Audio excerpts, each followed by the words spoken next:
नमस्कार शेतकरी मित्रांनो, आज आहे दिनांक 22 जानेवारी 2026. तर महाराष्ट्रातील काही प्रमुख बाजार समितीमधील आतापर्यंत मिळालेल्या माहितीनुसार आजचे कापूस बाजार भाव आपण जाणून घेणार आहोत. तर व्हिडिओ संपूर्ण पहा. तर पहिली बाजार समिती आहे हिमायतनगर. आवाकलेल्या 150 क्विंटलची कमीत कमी दर पाहायला मिळाला 7,850 रुपयाचा, जास्तीत जास्त दर पाहायला मिळाला 8,100 रुपयाचा, तर सर्वसाधारण दर पाहायला मिळाला 7,950 रुपये प्रति क्विंटल. नंतरची बाजार समिती आहे वरोरा खंबाळा. आवक आलेली आहे 490 क्विंटलची. कमीत कमी दर पाहायला मिळाला 7,800 रुपयाचा, जास्तीत जास्त दर मिळाला आहे 8,150 रुपये, तर सर्वसाधारण दर मिळाला आहे 7,900 रुपये प्रति क्विंटल. नंतरची बाजार समिती आहे वरोरा माढेली.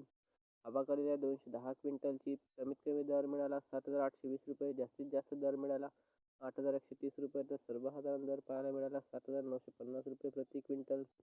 नंतरची बाजार समिती आहे मित्रांनो कळमेश्वर. आवक आलेली आहे 518 क्विंटलची.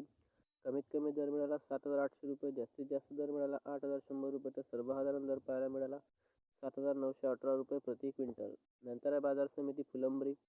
आवक आली आहे 210 क्विंटलची. कमीत कमी दर मिळाला 7,850 रुपये, जास्तीत जास्त दर पाहायला मिळाला 8,150 रुपये, तर सर्वसाधारण दर पाहायला मिळाला आहे 7,900 रुपये प्रति क्विंटल. नंतर आहे बाजार समिती किल्ले धारूर. आवक आलेली आहे 350 क्विंटलची. कमीत कमी दर मिळाला 7,840 रुपये, जास्तीत जास्त दर मिळाला 8,100 रुपये, तर सर्वसाधारण दर पाहायला मिळाला 7,950 रुपये प्रति क्विंटलचा. नंतर आहे बाजार समिती छत्रपती संभाजीनगर. आवक आली आहे 250 क्विंटलची. कमीत कमी दर पाहायला मिळाला 7,750 रुपये, जास्तीत जास्त दर मिळाला 8,150 रुपये, तर सर्वसाधारण दर पाहायला मिळाला 7,800 रुपये प्रति क्विंटल.